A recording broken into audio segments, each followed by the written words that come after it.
காஷ்மீர் விஞ்ஞானிகள் 40,000 ரூபாய் மதிப்புள்ள அரிய மோரல் காளான்களை பயிரிடுவதில் வெற்றி கண்டிருக்காங்க. குறுகிய மழை காலத்தில் குறிப்பிட்ட உயரமான வனப்பகுதிகளில் இயற்கையாக வளரக்கூடிய மோரல் அல்லது மோர்சல்லா இது உள்ளூரில் கங்காச் எனவும் அழைக்கப்படுது. இது ஒரு கிலோகிராமுக்கு 15,000 40,000 ரூபாய் வரைக்கும் விலை போகுது. இந்த மோரல்கள் குறிப்பா கேட்டலன் மற்றும் பிரெஞ்சு சமையல்ல உயர் ரக சமையல் கலைஞர்களால பெரிதும் விரும்பப்படுது. ஆனா இதை பச்சையாவோ அல்லது சரியா வேக வைக்காமலோ சாப்பிட்டா நச்சுத்தன்மை வாய்ந்ததா மாறும் எனவும் சொல்லப்படுது. சாகுபடியில் உள்ள சிரமங்கள் காரணமா மித வெப்பமண்டல வட அரைகோளத்தில் குறிப்பா வட அமெரிக்கா, துருக்கி, சீனா, இமயமலை, இந்தியா மற்றும் பாகிஸ்தான் ஆகிய பகுதிகளில் காட்டு மோரல்களை வணிக ரீதியாக அறுவடை செய்வது பல மில்லியன் டாலர் தொழிலாக மாறியிருக்கு. இந்த பகுதிகளில் மிகவும் மதிப்புமிக்க இந்த பூஞ்சைகள் ஏராளமாக காணப்படுது.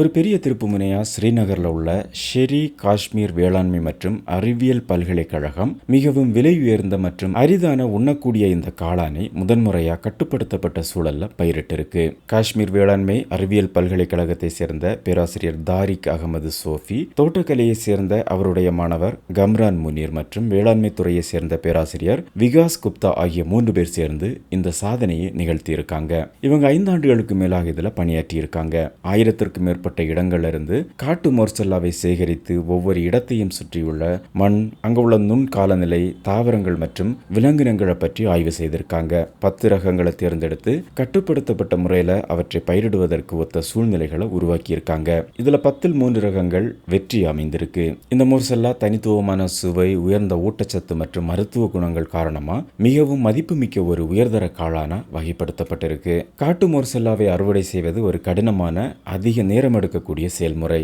ஏன்னா இதை சேகரிக்க கடுமையான வானிலை நிலைகளில் அடர்ந்த காடுகளை கவனமா சல்லடை போட்டு தேட வேண்டும். சில சமயங்கள்ல பல நாட்கள் தேடிய பிறகும் ஒன்றும் கிடைக்காது. சோஃபியும் அவருடைய குழுவும் ஃபாலி ஹவுஸ் சூழல்ல மோர்சல்லாக்களை வளர்த்துள்ள நிலையில குப்தா அவற்றை திறந்தவெளி சூழல்ல வெற்றிகரமா வளர்த்திருக்கிறார். அவர்கள் ஏற்கனவே காப்புரிமைக்கு விண்ணப்பித்து விட்டதா கூறியிருக்காங்க. பாரமுல்லா, அனந்த்நாக் மற்றும் ஸ்ரீநகர் உள்ளிட்ட பள்ளத்தாக்கின் பல நுண் காலநிலை மண்டலங்கள்ல இவங்க மோர்சல்லாவை வளர்த்துள்ளதாகவும் வரும் நாட்களில் வெவ்வேறு உயரங்களையும் நுண் காலநிலை மண்டலங்களிலும் வளர்க்க திட்டமிட்டுள்ளதாகவும் கூறியிருக்காங்க.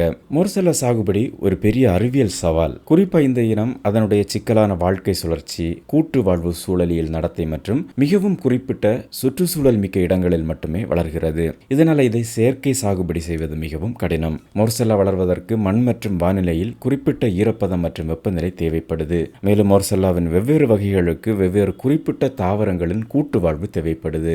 ஒவ்வொரு வகைக்கும் தேவையான நிலைமைகளை நுணுக்கமாக ஆய்வு செய்து கட்டுப்படுத்தப்பட்ட சூழல் அது போன்ற நிலைமைகளை உருவாக்கியிருக்காங்க. அதிக ஏற்றுமதி மதிப்பை கொண்டிருப்பதால கட்டுப்படுத்தப்பட்ட நிலைமைகளின் கீழ் மோர்சல்லா சாகுபடி செய்வது ஜம்மு மற்றும் காஷ்மீரின் உயர் மதிப்பு உயிரி பொருளாதாரத்தில் மாற்றத்தை ஏற்படுத்த வாய்ப்புள்ளது எனவும் சொல்லப்படுது.